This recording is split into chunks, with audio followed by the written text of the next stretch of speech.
ఇప్పుడు మనం అమోర్టైజ్డ్ ఎనాలిసిస్లో accounting method గురించి డిస్కస్ చేద్దాము. యాక్చువల్గా అమోర్టైజ్డ్ ఎనాలిసిస్లో మనం 3 మెథడ్స్ యూజ్ చేస్తాము. So first one aggregate method, second one accounting method, third one potential method. So aggregate మెథడ్లో ఏమవుతుందంటే అమోర్టైజ్డ్ కాస్ట్ పర్ ఆపరేషన్ని మనం ఎలా క్యాలిక్యులేట్ చేస్తామంటే total cost of all the operations by number of operations. Whereas ఈ accounting మెథడ్లో amortised కాస్ట్ని మనం operation by operation assign చేస్తాము. In accounting method we assign different charges to different operations. Okay, ఇక్కడ charges అంటే కాస్ట్. సో డిఫరెంట్ కాస్ట్ని మనం different ఆపరేషన్స్కి అసైన్ చేస్తాము. సో పుష్ ఆపరేషన్కి ఒక కాస్ట్ అసైన్ చేస్తాము, పాప్ ఆపరేషన్కి ఇంకో కాస్ట్ అసైన్ చేస్తాము, మల్టీ పాప్కి మనం ఇంకో కాస్ట్ అసైన్ చేస్తాము. అట్లా సో డిఫరెంట్ ఆపరేషన్స్కి డిఫరెంట్ కాస్ట్ని అసైన్ చేస్తాము. ఆ కాస్ట్ని ఇక్కడ మనం ఛార్జ్ అని కూడా అంటాము. The amount we charge an operation is called as amortised cost. So మనం అసైన్ చేసిన కాస్ట్నే ఛార్జ్ని ఏమంటాము, అమోర్టైజ్డ్ కాస్ట్ అంటాము. వేరియాస్ అది రియల్గా మనం ఎగ్జిక్యూట్ చేసేదాన్ని యాక్చువల్ కాస్ట్ అంటాము. సో యాక్చువల్ కాస్ట్ అంటే యాక్చువల్గా ఆపరేషన్ అనేది ఎన్నిసార్లు ఎగ్జిక్యూట్ అవుతుంది. వేరియాస్ అమోర్టైజ్డ్ కాస్ట్ అంటే ర్యాండమ్ కాస్ట్, మనం అసైన్ చేసిన కాస్ట్. ఓకే, ఇక్కడ సిఐ అంటే ఏంటంటే ఇక్కడ మనం సిఐ యూజ్ చేస్తున్నాము, actual cost of ith operation. So C అంటే కాస్ట్, ఐ అంటే ith operation. So actual cost of ith ఆపరేషన్ని సిఐతో డినోట్ చేస్తున్నాము. Whereas amortised cost of ith ఆపరేషన్ని సిఐ బార్ అంటే సిఐ క్యాప్ సింబల్తో డినోట్ చేస్తున్నాం. సో సి అంటే కాస్ట్, ఐ అంటే ఐత్ ఆపరేషన్, ఇక్కడ క్యాప్ అని పెడితే అమోర్టైజ్డ్ కాస్ట్. సో క్యాప్ లేకపోతే యాక్చువల్ కాస్ట్. ఓకే, క్రెడిట్కి ఫార్ములా ఏంటంటే amortised cost minus actual cost. So దాన్ని మనం సిగ్మా ఫార్ములాలో సమ్మేషన్ ఫార్ములా ఎలా రాస్తామంటే I is equal to 1 to n. So first operation నుంచి nth ఆపరేషన్ వరకు సిఐ బార్ అంటే ఇది మనకి amortised cost minus sigma I is equal to 1 to n CI. CI అంటే యాక్చువల్ కాస్ట్. ఇక్కడ మనం అసైన్ చేసిన అమోర్టైజ్డ్ కాస్ట్ అనేది గ్రేటర్ దాన్ యాక్చువల్ కాస్ట్ ఉండొచ్చు, లేదంటే లెస్ దాన్ యాక్చువల్ కాస్ట్ ఉండొచ్చు, లేదంటే ఈక్వల్గా కూడా ఉండొచ్చు. If amortized cost is greater than actual cost, then the difference is stored as a credit. ఇక్కడ మనకి క్రెడిట్కి ఫార్ములా అయింది amortized cost minus actual cost. So credit is nothing but saving some money in the bank. Okay, so amortised cost కనుక greater than actual cost అయితే ఆ డిఫరెన్స్ని మనం ఏం చేస్తున్నాము, ఒక క్రెడిట్ లాగా స్టోర్ చేస్తున్నాము. సపోజ్ అమోర్టైజ్డ్ కాస్ట్ అనేది 2 అనుకోండి, గ్రేటర్ దాన్ యాక్చువల్ కాస్ట్ అనేది 1 అనుకోండి. సో 2 గ్రేటర్ దాన్ 1 అయితే ఇప్పుడు మనకి క్రెడిట్ ఏమైంది, క్రెడిట్కి ఫార్ములా అయింది అమోర్టైజ్డ్ కాస్ట్ మైనస్ యాక్చువల్ కాస్ట్. ఇక్కడ అమోర్టైజ్డ్ కాస్ట్ 2, యాక్చువల్ కాస్ట్ 1. సో 2 - 1 అంటే ఏంది 1. సో ఈ 1ని మనం క్రెడిట్ కింద యూజ్ చేస్తాము.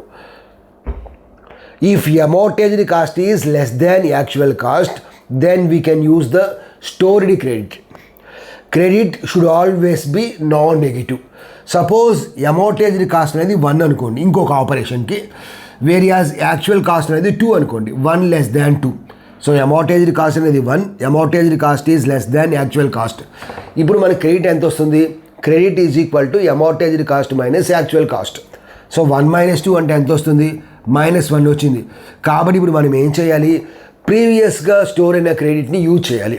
సో ప్రీవియస్గా మనకి క్రెడిట్ ఎంత ఉంది, 1 ఉంది. సో -1, ఇప్పుడు ఆ 1 యూజ్ చేసుకోండి.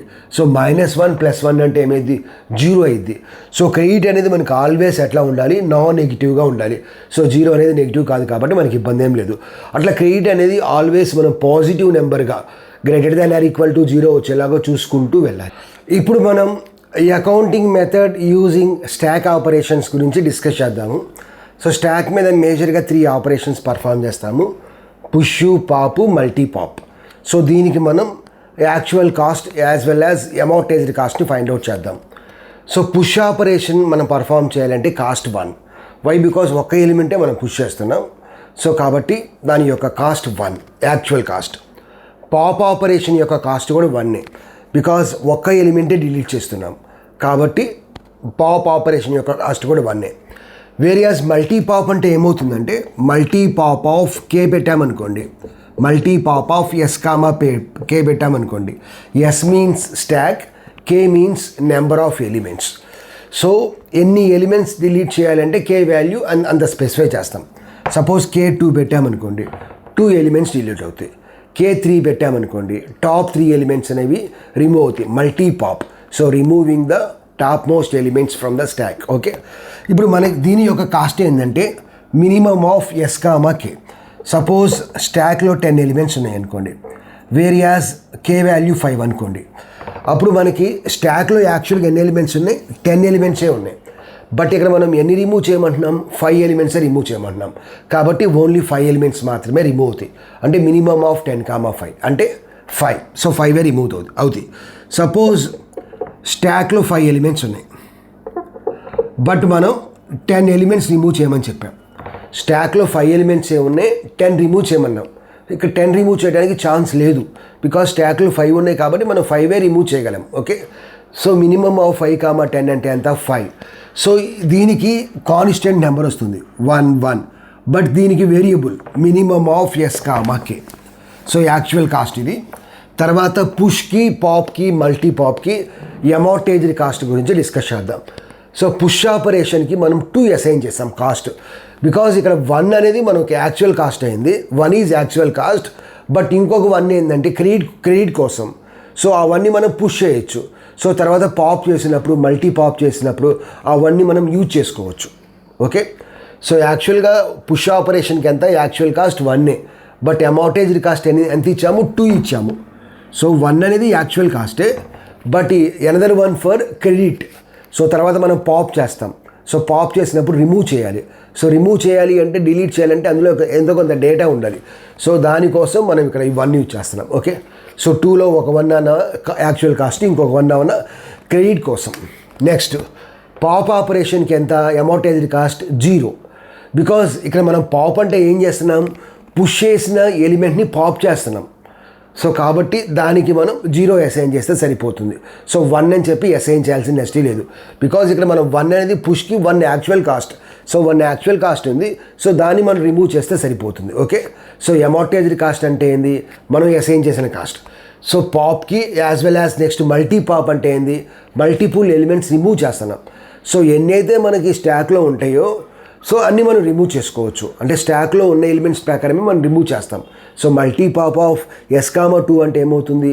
2 ఎలిమెంట్స్ రిమూవ్ అవుతాయి. సో స్టాక్లో 2 ఎలిమెంట్స్ ఉంటే ఆ 2 ఎలిమెంట్స్ రిమూవ్ అవుతాయి. సో పుష్కి అమోర్టైజ్డ్ కాస్ట్ 2, వేరియాస్ పాప్కి యాజ్ వెల్ యాజ్ మల్టీ పాప్కి amortised cost 0.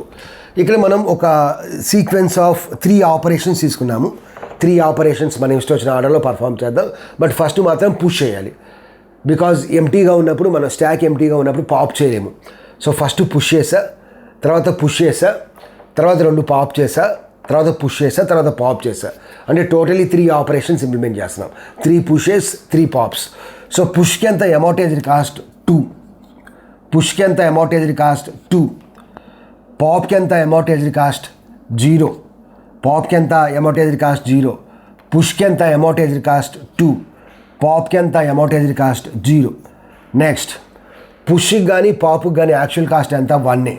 So 1. So 1. Credit calculate చేయండి. క్రెడిట్ ఫార్ములా ఏంది? Amortised cost minus actual cost. So 2 - 1 అంటే ఎంత? 1. నెక్స్ట్ 2 - 1 అంటే ఎంత? 1 ప్లస్ ప్రీవియస్గా ఉన్న క్రెడిట్ కూడా మనం యూజ్ చేయాలి. ఓకే, సో 1 + 1 అంటే ఎంత వస్తుంది? 2. అంటే మన దగ్గర 2 క్రెడిట్స్ ఉన్నాయి ఇప్పుడు. నెక్స్ట్ 0 - 1 ఎంత? -1 ప్లస్ ప్రీవియస్గా ఉన్న క్రెడిట్ ఎంత? 2. -1 + 2 అంటే ఎంత? 1. 0 - 1 ఎంత? -1. ప్రీవియస్గా ఉన్న క్రెడిట్ ఎంత? 1. -1 + 1 అంటే ఎంత? 0. 2 - 1 ఎంత? 1. 1 ప్లస్ ప్రీవియస్గా ఉన్న క్రెడిట్ ఎంత? 0. 1 + 0 1. 0 - 1 అంటే ఎంత? -1. సో -1 + 1 అంటే ఎంత? 0. సో ఫైనల్గా మనకి వచ్చిన క్రెడిట్ ఎంత? 0 వచ్చింది. ఇప్పుడు మనం అమోర్టైజ్డ్ కాస్ట్ ఫైండ్ అవుట్ చేద్దాం. సో అమోర్టైజ్డ్ కాస్ట్ అంటే ఏం చేస్తారంటే, ఇది అమోర్టైజ్డ్ కాస్ట్లో ఉన్న వాల్యూస్ యాడ్ చేయండి. సో 2 + 0 + 0 + 2 + 0 అంటే ఎంత వస్తుంది? 6 వస్తుంది. 6 అంటే ఏంది 2 into 3 సో 3 అంటే ఏంది నెంబర్ ఆఫ్ ఆపరేషన్స్. ఇక్కడ మనకి ఎన్ని ఆపరేషన్స్ ఉన్నాయి 3 ఆపరేషన్స్ ఉన్నాయి. పుష్ పాప్ పాప్ 3 ఆపరేషన్స్ మనం పర్ఫామ్ చేస్తాం. Okay 3 sequence of operations. Okay so 2 into number of operations ఇక్కడ ఎంత ఉన్నాయి 3 అంటే number of operations 2 into n. So 2 into n అంటే దాని యొక్క కాస్ట్ ఏమైంది ఆర్డర్ ఆఫ్ n అయింది. సో ఈ అకౌంటింగ్ మెథడ్ యూజ్ చేస్తే స్టాక్ ఆపరేషన్స్లో మనకు వచ్చే cost or time complexity order of n. వేరియాస్ ఇదే ప్రాబ్లమ్ని మనం first method aggregate method use చేసి కూడా క్యాలిక్యులేట్ చేసాం. అప్పుడు మనకు వచ్చిన అమోర్టైజ్డ్ కాస్ట్ ఏంటంటే ఆర్డర్ ఆఫ్ 1. అమోర్టైజ్డ్ కాస్ట్ అంటే అగ్రిగేట్ కాస్ట్లో అగ్రిగేట్ మెథడ్లో అగ్రిగేట్ అనాలిసిస్లో మనం అమోర్టైజ్డ్ కాస్ట్ ఎలా క్యాలిక్యులేట్ చేస్తామంటే పర్ ఆపరేషన్కి చేస్తాం. సో పర్ ఆపరేషన్కి కాస్ట్ అనేది 1. వేరేజ్ ఇది ఏంటంటే ఇది మొత్తానికి కాస్ట్ ఎంత ఆర్డర్ ఆఫ్ n. బట్ అక్కడ పర్ ఆపరేషన్కి చేసాం కాబట్టి అగ్రిగేట్ మెథడ్లో మనకి అమోర్టైజ్డ్ కాస్ట్ అనేది తక్కువగా వచ్చింది. బట్ ఇక్కడ మనం పర్ ఆపరేషన్ చేయాలి మొత్తానికి చేసాం కాబట్టి ఆర్డర్ ఆఫ్ n వచ్చింది. సో నెక్స్ట్ వీడియోలో ఏం చేద్దామంటే accounting method using binary counter గురించి డిస్కస్ చేద్దాం.